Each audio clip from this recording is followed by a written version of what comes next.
Hey, how you doing today? I'm well. How are you? I'm doing good. I'm doing really good. Sometimes you wake up and you're ready to go. I know you aren't a big sports fan, but for me, Nicole, this is a great time of the year because you have baseball and you have football going at the same time, and it's something else to take your mind off the everyday. And that's sports is entertainment, just like we talk about as we say all the time, whether it's movies or TV shows that you look forward to watching, something to just take you out of your regular day when you're stressing out. Well, I'm happy to hear that for you. Yeah.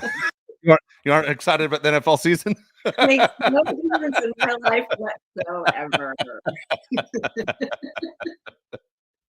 That's so It funny. was actually really funny because we had a big Zoom meeting for cheer last night, and we were talking about fundraising. And one of the moms says, like they do in football with the calendar. And I'm just sitting there going, oh my God, I'm going to be the only parent who knows nothing about what they're about to talk about.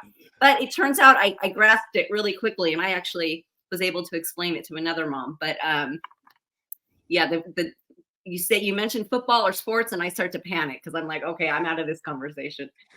Just curious, when they say fundraising in high school, because, it is part of it. It is part of the deal to make it go. Is when they said the number, you don't have to share if you don't want to, but is the number much higher than you expected?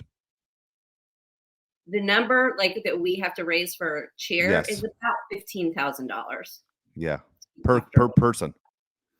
No, is a team total because Oh, that's not bad. no, it's not that bad. It's not that bad. It's just like how often can you push popcorn on people and so we were trying to do something a little bit more creative this year because the truth is when you do like dine out nights and you sell popcorn, you sell products, the corporations take a huge chunk of Yeah. the money. So you're kind of stuck between this place of like, there are people that do want to buy the product knowing that some proceeds go to your team. Other people would rather just give you all the cash because they don't want the product and they don't want the money split up. So we're trying to, do a bit of both and see how that works this year. Yeah. So wish us luck. I'll be posting on Facebook if anybody wants to donate $1, $2, $5. It all makes a huge difference, honestly. So a Um, couple a couple years ago, I got in kind of trouble in this whole deal. All right, because I have to fundraise too for the high school baseball program that I coach. And what the line I used was, we need 25,000 to run three baseball programs, varsity, JV, freshman. And the good news is this year we have the money, and all the parents kind of sit up straight. The bad news, it's still in your pockets, and I got turned in for that. I got in trouble for that line, and you did. so yeah, I got in trouble for that one. What I thought was genius wasn't so funny, and so Somebody was bound too tight, huh? One of those parents was bound way too tight. the problem is we have a high school down the street that raises well over 100,000 every year, and we're 2 miles away, and we struggle for 25,000. So it is very very frustrating to try and compete.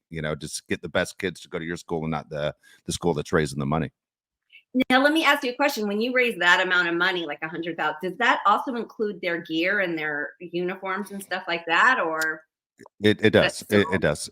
No uniforms, but there's so many other things, whether it's baseballs or even dirt for the field or lawnmowers. I mean, there's so many things that people don't So many. realize that go into it. I mean, my coaches literally, and I'm sure coaches where your child is at, they make less than 5 cents a day. I mean, no coach does it for the money in high school sports. They're doing it because they're trying to give back to the community. Well, listen, our coach got pregnant and left, and that she ultimately quit teaching altogether Quitter. over. She's a first time mommy. I don't blame her for a second. No, Um, I don't either. and so one of the moms who is a coach in volleyball and other sports stepped up so that the girls could still have a team this year. So she's doing it simply because I think the kids were like, please do it. Otherwise we have no team. So she's really, I really give kudos to her because she's doing this strictly to keep their cheer team alive. But it's yeah, it's a lot. It's a lot of work. It's a lot of responsibility. And people don't realize that like the choreographer, I realized I went into the wrong business when I realized how much the choreographer makes Yeah. to step in. I think there's spent 2, maybe 3 days with the girls and they make about $10,000, I think. Wow. Wow, pretty And good. yeah, I know they better be good. That's something else. Well, good. It's good childhood memories is what you're creating for your daughter. So good for you. Yeah, 100%. Yes, this is true. Well, I want to get to our guest today because, you know, first of all, he and I have the same birthday. So he's Cool. already cool. He's already cool with me right from the jump. Yeah, we have the same birthday. And, what I love about him is he's just spends a lot of time just spreading positivity, which, I'm a big believer in. He's like, I've heard him being called the professional optimist, which I think is amazing. Um, and I love to hear his story and his experience. And most of you will know him from American Idol, where he covered the Ricky Martin song "She Bangs." And with no further delay, I would love to introduce Mr. William Hung. Hello, everyone. Hi. Hey, thank you so much for joining us. You're welcome. So I have a question. First of all, are you still working for the LA Sheriff's Department? Not anymore. I moved on from the day job. Right now, I going back to the entertainment, that's motivational speaking, and that's what I do. I love that. Is motivational speaking, were you just, do you think you were born to do it, or do you get really nervous and overthink before you do it? I don't think I was born to do it, but it's more like how I evolved over the years.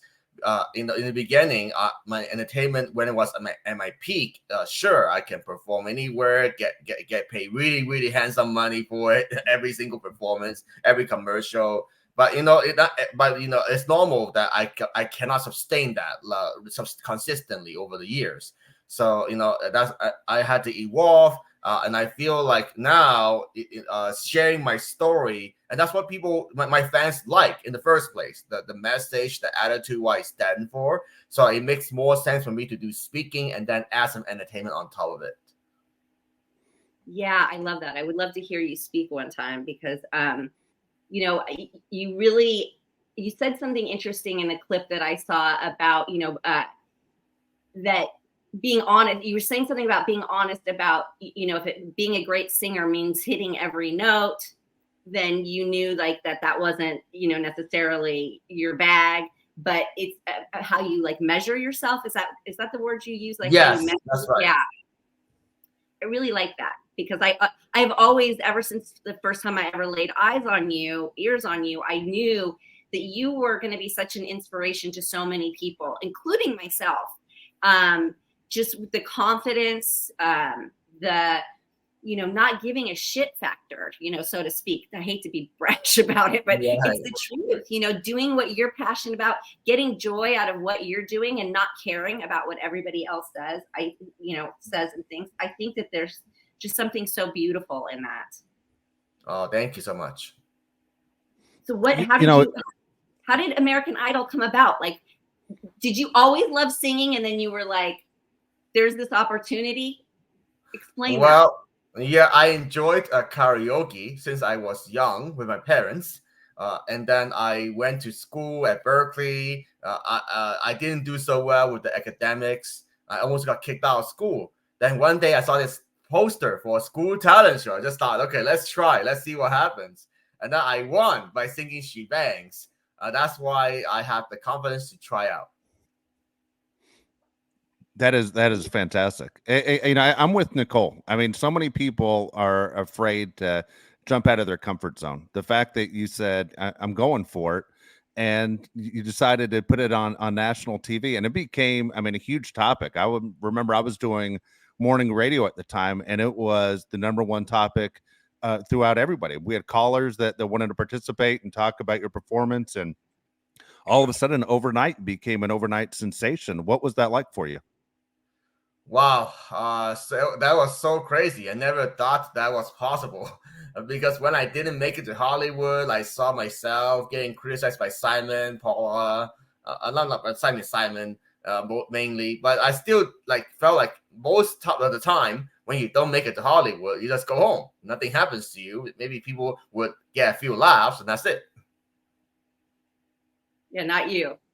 Not Yeah. you. Everybody fell in love with you. Yeah. And how did that change your life? Were you, I know you were going to Berkeley, UC Berkeley. Did you just like embrace what was happening and roll with that? Or did you like get a regular day job? And like, how did your life change? Like how did you make that decision and how did it change? Well, I was a student at the time. I did consider like whether or not I should go for this because I have no idea what would happen in my life if I were to pursue the entertainment. But I think that what made it easier to go for it was that my one of my friends created this website called WilliamHung.net back then, and it got like millions of hits easily. And then after that, I got the record company, Koch Records, giving me $25,000 for a record contract up front. It was like, whoa, that's a lot of money back then for a college student. It's a big deal. And I don't want to have regrets later. That's why I feel like, you know what, let's just go for it. Put school on hold. Yeah, and that's it. What did your parents say? What did your parents say when you said, "Hey, I'm going to put academics to the side and pursue an entertainment career"? Well, they were worried at first, but they understand my decision, and then eventually they okay with it. And when in all of this did you meet your wife? Well, meet my wife. That's later, like way after, my marriage is definitely a roller coaster. The journey to this day, because like after the first 4 or 5 years, I did get settled down, married, and then that didn't work out, and then I got married again. A year or so after that, that didn't work out either. That's that.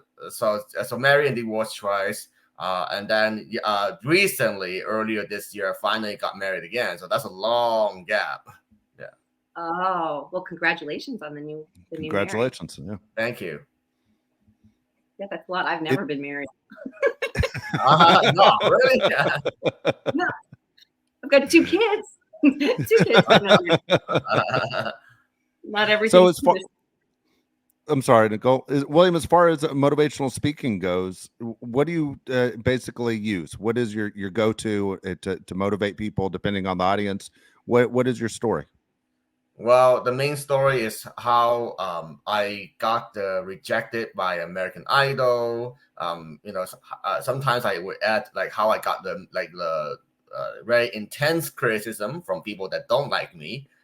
They would say that I don't deserve to be in showbiz. I don't have the talent. I portray stereotypes for Asians. So I use that and let people know, and then let people know this how you have a choice for how you want to handle it. No, regardless of your circumstances in your life, you have that choice to get up and live with joy and give your best for what you really want to do in life. But what you want to do in life is not always what people tell you should be doing. For example, some people told me I should be doing online coaching. Well, I don't enjoy coaching that much. I tried, so maybe that's not for me. So you have to find that what you really want. Yes, I think that's such a good message. And let me ask you a question. When you first, because the internet and all that cyberbullying and all that stuff, those bored people who are criticizing you, but yet they're watching you. You're getting clicks. You're getting, you're getting audience because of them, even though they're haters. That was all pretty fresh back then. Did you always have that attitude of like, it's my decision how I react to this, like a behavioral decision, or did you have to learn that because of all the mean people out there? Like, were you already in that mindset, or did you learn that mindset? Like, how did that come about? I learned that mindset from my mom because she said that it's okay to fail as long as you tried your best. Great advice. Yeah, absolutely. Absolutely great advice right there. I am curious, when you walk into, let's say, a bar and it's, karaoke singing, karaoke night. I mean, you're talking to a person that basically is willing to try anything, but I will not sing. I'm scared to death to do it. But when you walk in and you grab the microphone, do people go crazy? I mean, I would imagine that would make everybody's night. The phones come out, the whole deal. That, oh my gosh, yeah. That is the reaction I get when I perform.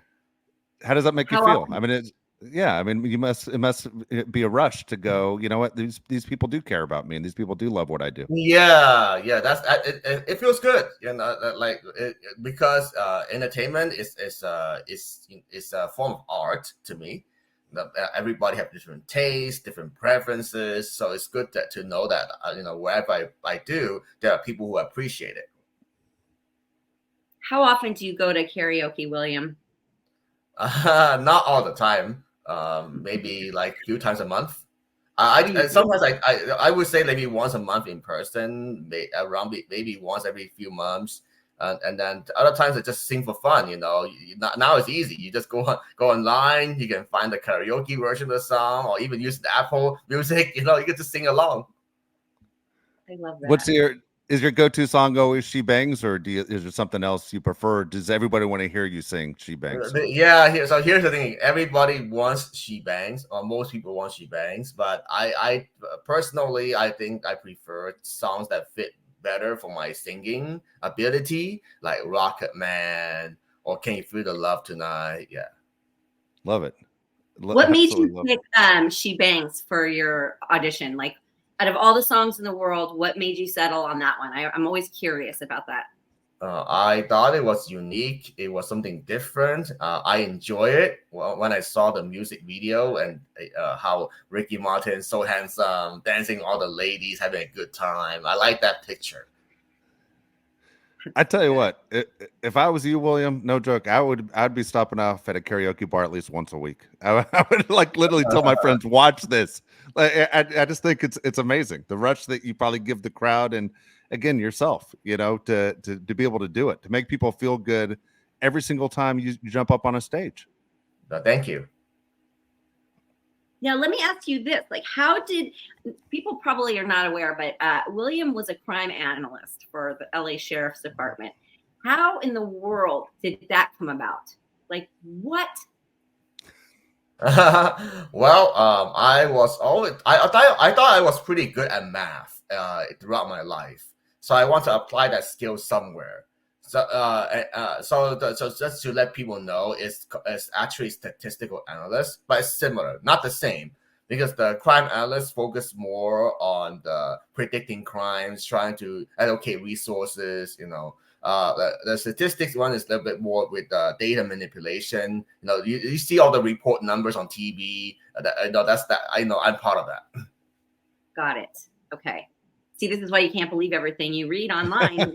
Yeah. It's close enough. They're not trying to. Yeah, that's okay. Yeah. Yeah. But they always miss big details. Yeah. From my own experience. So today you're doing just lots of speaking, and I saw you singing the national anthem, which, oh my gosh, hats off to you. That is, I wouldn't even, I don't even sing it in my head. Like, I'm such a horrible singer. I wouldn't even attempt that in my own head. So you just seem to stay busy all the time, just like spreading this positivity. And like, how do you do that? You just like, is it just like where the day takes you? Do you seek out these opportunities? Do they come to you? Like, how is all of this happening all the time? Well, you make your own luck. And right now, one of my recent passions this year is board games. So I know. I look for the right conventions or events. I'm actually very competitive. Even though I didn't care if I win American Idol, I'm actually a competitive person. So I try to compete in poker sometimes. I compete in the board games. So I try to look for the right conventions to go for. Maybe make some cool content like video. We blog, whatever you call it. So yeah, that's the direction I'm going towards. But at the same time, I still don't lose core of who I am, like what people really want me to be, like the positive role model, motivational speaker. So I also put my other hand out there. That's a good metaphor to get. For example, I did the dental festival. Put myself out there, see if I can get even more speaking opportunities. So in a way, you have to sometimes you be proactive. You reach out, you just ask. I think I mean, I appreciate being part of this podcast. I also sometimes just reach out to the podcast I want to be on.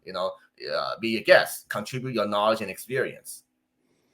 Have you That's always a had the attitude of being positive like this? I mean, honestly, I think the world's a better place when, we always use the phrase, is the glass half empty, half full, but you're definitely, the glass is overflowing. You're very, very positive. Yeah, yeah. I think that not over the years, it's not that simple. Like yes, I want to be happy, optimistic. Who doesn't, right? But there were times where then like the marriage and divorce, or my investments gone wrong. That's when I was like, oh no, what do I need to do? Yeah, yeah. Well, So you're human. Yeah, I was going to ask that. Sorry to interrupt you, but I was going to ask that right before Dave asked. So what do you do? Like what is your process to come? Because you're human. Everybody, feels terrible at points. It's a roller coaster. What do right. you do to get yourself back on track and pick yourself up? And like, what's usually your go-to? Well, I try to. I actually don't mind. I hope you don't mind sharing this. My go-to is actually the Holy Bible. I finally committed to being a Christian, but I'm not advocating religion or whatever. You can choose whatever that works for you. But for me, that sometimes when I just spend a little bit reflecting, reading that. I can find the right message. I mean, it's the same message, right? They'll tell you be good, don't give up, treat others right. When you make the main takeaway is that I still take risks in life. But when I take the risk, now that I'm a married man, I'm gonna have family soon. I think about what's the worst thing that can happen to me if I were to take that risk. Can I afford it? That's something I didn't do before, because when I was by myself, I was like, whatever, sure, but now no, because now I'm already like 40, age 40. I'm not 20, so I don't want to take huge risks to the point where I'm going back to zero. You see me serving you McDonald's. No. I'm not going there. I can't wait to talk to you after you have kids, because you bring up a good point. All of that shifts so dramatically. You become so much less of a risk taker. It's wild. But you're gonna make them mad. Yeah. Good luck. Best wishes with all of that. Thank you. Thank you so William, much. yeah, outstanding. Thank you so much for your time. I was going to say the same thing, Nicole. It's just a pleasure to talk to you, and somebody that's so upbeat. Yeah, such a bright light. And just, America loves you. People love you. And I know that it's hard to always, be that optimist, but, to fall and get up and fall and get up is, the life lesson here. And you're just such a good role model for that. So you're much appreciated. It was wonderful meeting you. Yeah. Thank you so much. Absolutely. Take care, William. All right. Bye-bye. Bye. So again, if you want to get in touch with William, I recommend you check out his Instagram page. If there's anyone looking for a motivational speaker, someone that would like to get in touch with him, obviously a great guy. I'm always amazed by people like that, Nicole, because we were talking about sports at the very beginning, and they always say sports is a game of failure. Your business, Nicole, is a game of failure, right? We were talking about how hard it is to land that role or to get hired again, and to say, how many people, we spoke about on the last show, how many people moved to Los Angeles with the dream of becoming famous or an actor, doing their art and chasing through it. So when you do what he does and says, I'm going to go for positive way, does your brain work that way? When I have my best foot forward, it definitely does. I feel like, there's this thing of like work begets work, and, energy creates energy and attracts energy. So it's like, if you are at least manifesting, if you are doing what you can to move towards making things happen, you're going to have a much better chance of things coming your way than just sitting and waiting and overthinking. You know what I'm saying? Because I can be guilty of that too. I can be guilty of being an overthinker. And, stress and overthinking gets you absolutely nowhere except stuck and stagnant. So the thing is to just, live every day And there was always this saying growing up, and I was always like, this is so stupid. Live every day like it's your last. And not until now, we're at this age where people's lives abruptly end way too often at this age, Yes. right? And it Yep. really makes you see, like, okay, I understand what they're talking about. Live every day, because you don't know what's going to happen, and worrying about it is going to do nothing but make the worst come sooner. That's just my theory. And so I really try to, just have the best intentions. I think your intentions are important. I think manifesting on things is very important. Having dreams and, really wishing on them, doing positive things to make yourself better today than you were yesterday. And then sometimes I'm way more horrible than I was yesterday. But then, tomorrow's a new day. And, Yep. as long as you just keep your momentum going and keep, that thought process and, that hopefulness. I don't believe we were born to be miserable. I do believe a lot of us carry heavier loads than other people, but that's also a lesson too. And I just think we were born to just go for it and be way less stressed than we seem to be. And that saddens me. So I try my best. I try my best to just keep positive and know that whatever is meant to be is going to be, and that everything is going to be okay. That's something I always tell myself. It's going to be okay.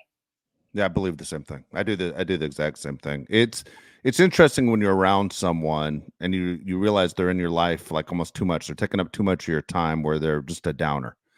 And you just go, you know what, it's starting to bring me down. And you have to make those choices in life and who you're going to keep in your life and who you're going to start hanging out with or spend your free time with. Because as you said, you have kids. There are people in your life that are, 1A and 2A right there next to you that are most important to you when you have kids. And when you have people that are, whether it's neighbors, friends, family, that are just bringing you down all the time, you kind of have to cut the cord a little bit because that weight is just overbearing. Yes. I wasted too much time with, so-called friends that were nothing but just energy suckers and Exactly. users and opportunists and haters. And, listen, everybody's a genius in hindsight, right? Yeah. Everything, so, it is what it is, but it's better late than never to recognize it. It's never too late. And yes, I don't have time. Family or not, that aren't adding, or at least aren't a positive influence in some sort of way. Because it's just there's too many bloodsuckers out there. There's just too much of negativity and negative people and people with manipulation on their brain and narcissists and all of that I'd rather just be alone. You know what? I'd rather be alone with my music and my thoughts and my Yeah. books and my kids and and be happy rather than let negative people influence anything anymore. No, I'm with you on that. I think it's more and more important. We always talk about mental health, and I think it's a big part of your mental health to be around people that are putting you in a good light, putting themselves in good light. As I said, I was the attitude of believing things are going to work out. With personal side, for my dad and I, we always saw the world different. My dad told me he literally woke up every morning assuming he was about to have a bad day, and if something worked out, it was a surprise. And I said I'd do it just the opposite. I woke up every day thinking today's going to be a great day. And if something bad happened, I would try and adjust and go, well, tomorrow's going to be better. But we never saw eye to eye the whole way through. And it was so weird that how can that be my dad and I'm his son? And yet we look at the world from, a 180 view. Yes. I think my mom had the same attitude as your dad. Let me ask you something, because I've noticed this in my own life. When something happens, so like take for instance, the other day, my daughter had a doctor's appointment. I had to pick her up from school early. You call the school, they pull them out of class. They're waiting in the office for you. I'm driving to get her, and I get a flat tire. So I'm at the side of the road. It's blazing hot out, but I find it like a little spot of shade, and I'm like, oh yay, right? I got Yeah. shade. And so I call roadside assistance. They're like 35, 45 minutes. And I'm like, well, what can you do, right? I call the doctor's office. They're like, no, there's no grace period. And she has to have this form signed. Like it needs to be signed this week, and it's Thursday.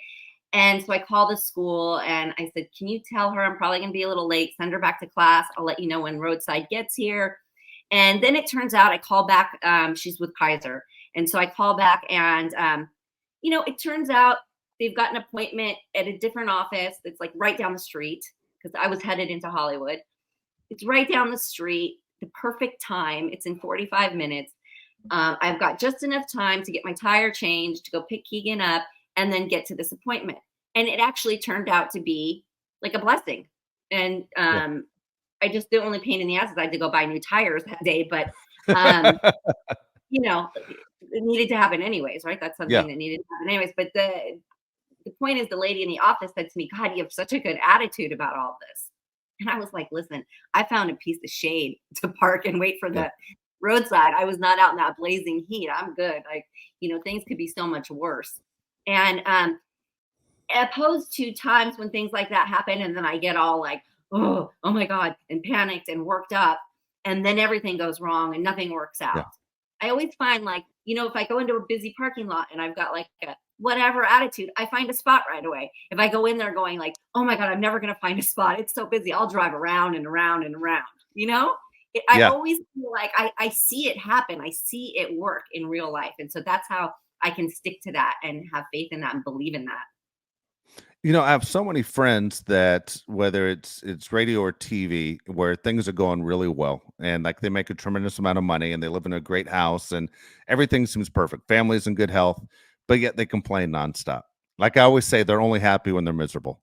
And it's always something. And I don't know if it's a Southern California thing, because when I go back to visit friends in Tennessee, the attitude's a little bit different. It's kind of like what you just said. You kind of roll with the punches and no need to stress out. But it's one of those things. I always feel like it's a Southern California thing, and maybe I'm nuts on that and generalizing. But it, like you said, the flat tire that would have frustrated me, because I'll be honest with you, as a guy, the stereotype is guys change flat tires, the whole deal. I'll tell you what, you're talking to a guy who's never changed a flat tire in his life. When I was 16 years old, I asked my dad. I said, Dad, now that I have my license, will you teach me how to change a flat tire? He goes, I'll do it tomorrow when you get back from school. I come back from school and he gives me a AAA card. He goes, just call this number. You're going to kill yourself. and I never learned, I never learned. And people always shocked, especially being a man, going, how in the hell have you never changed a flat tire and don't know how to change a flat tire? But that I would have stressed out. I would have completely missed the shade. Everything you found positive, I would have been yelling, dropping a million fucks, probably screaming a bunch of fucks on the side of the road, I could have. There are days that probably would have, but instead I was like, there's shade. So I made a little quick U-turn, got the spot.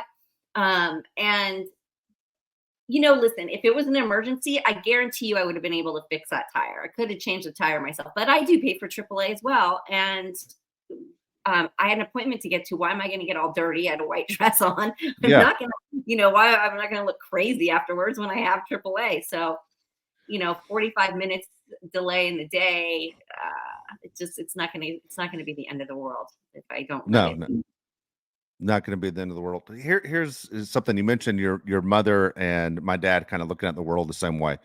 I always used to say, and I think there might be a little bit of a connection there, how you were raised. Like if you ever, like grandparents, a lot of times are really tight with money. And at least my grandparents were. Because they went through either the Great Depression or they were kids of someone in the Great Depression. So they were always afraid of money disappearing. My dad was a witness to his parents experiencing the Holocaust. And so that's about as bad as it gets. And I thought maybe that's what kind of tainted his view on the world, on just his age and where the Holocaust was when he was born, that it was scary. And he was scared his whole life. Yeah. My parents were raised in Europe. My mom was in London, England, and my father was in East Germany during World War II as kids. My dad always, even when he was passing, he said he wouldn't believe in a God because there's no way a God would have let Hitler do the things that he did. And all these people would have suffered the way that they did if there was a God. So listen, take that for whatever that is. That was his belief. That's how he felt. So to me, that just says this is pretty intense. Like that's pretty heavy. And the funny thing is he was always the one that was like, he was tight with money. But he made good money and he worked very hard, and he always had this like carefree attitude. That's where I think I get it from. It was always like, it's gonna be fine. Just relax. Yeah. Everybody relax. I think he settled into life in America quite well, was able to like take a deep breath, and like life turned out better than he thought it was going to, right? So, Yeah. and then on the other side of that token, my mom was reckless with money. Reckless with money, and kind of a pessimist. Not kind of, she was a pessimist, and so they were very opposite. And I'm a huge mixture of them both. You know, it's just recognizing the traits. It's recognizing like when you do something or you're getting upset over a flat tire. It's recognizing that and going, "This is just a stupid flat tire. You know, I'm going to laugh about this later." It's just, you know, realizing. Yeah. Yeah. No, it's funny. My sister always has this attitude of, if you're going to be upset about it in a year from right now, then go ahead and get upset. But if you aren't going to be upset about it in a year from now, let it go. It's not a big Yeah. deal. And a year from right now, you aren't going to be thinking about the flat tire. Just curious, your daughters, do they take on your personality as far as, hey, you know, things are going to work out, or are they young and make a little bit too much out of things that maybe they shouldn't? I think my oldest is at that age, you know, she's 25. I think she's finding her way. I think she's a bit of both.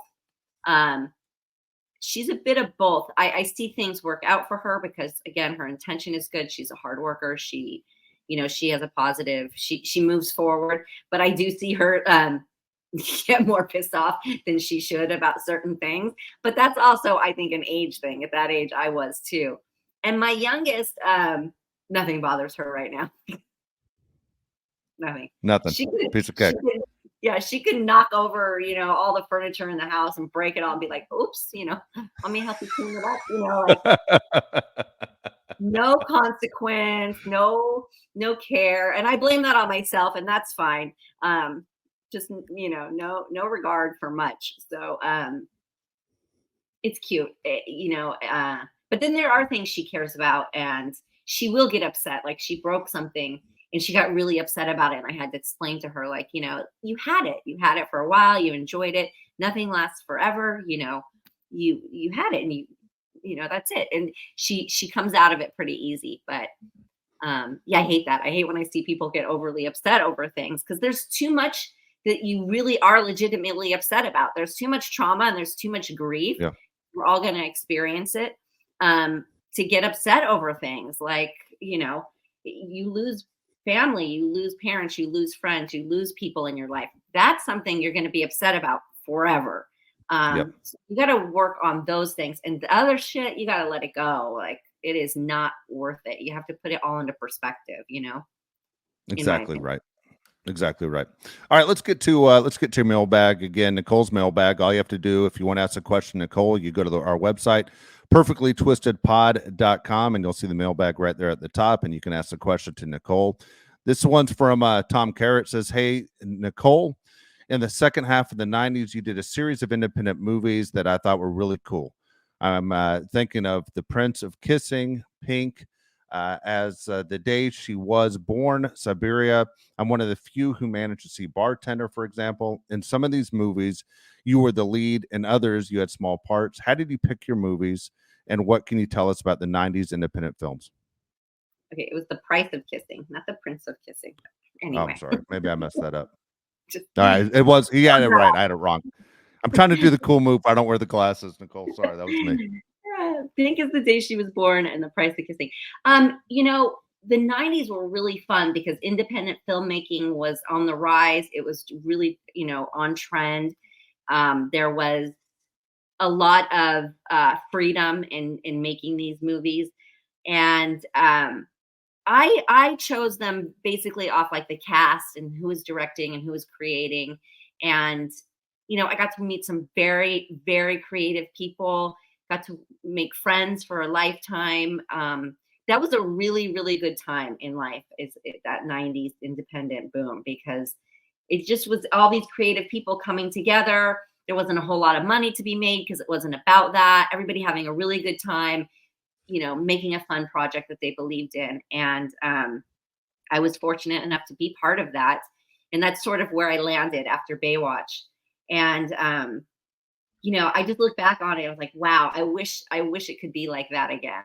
I wish we could go back to that time. It doesn't exist anymore, but it was fantastic. It was just a really good, fun time in movie making. What made you say, this is basically the avenue that you're going to take? I mean, again, it kind of seems like a gamble, but you're right. I remember that was a big deal where people were talking about, independent films and awards and everything. Like it was a popular thing to do. It was. Well, listen, Pink is the Day She Was Born. Linda Perry was producing it. Yes, yes, yes, yes, yes. I will do it. I will be there. What time? Where and what time? So, it's just, those are opportunities you don't pass up. Like, what a great, and it was a very quirky movie. And it was a lot of fun. And it turned out the director lived next door to me, like randomly. Like we lived in 2 buildings apart from each other in the Hollywood Hills. And ironically, my cat, I had this big, huge, fat, lazy cat. It was laying on the balcony and he rolled off in his sleep one day. And he was an indoor cat, never went outside. Rolled off and fell off the balcony onto the street. And this director is the one that had the cat. Like full circle moments in life, right? Like, who would have thought? Yeah, who would have thought? He had my cat. Turns out he is the director on the movie.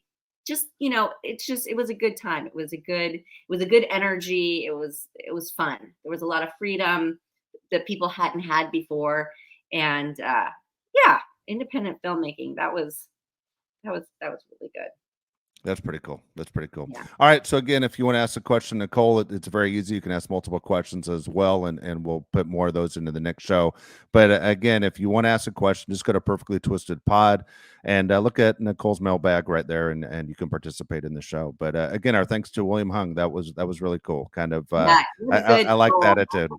Yeah, especially after us talking about mental health recently. I thought that was awesome.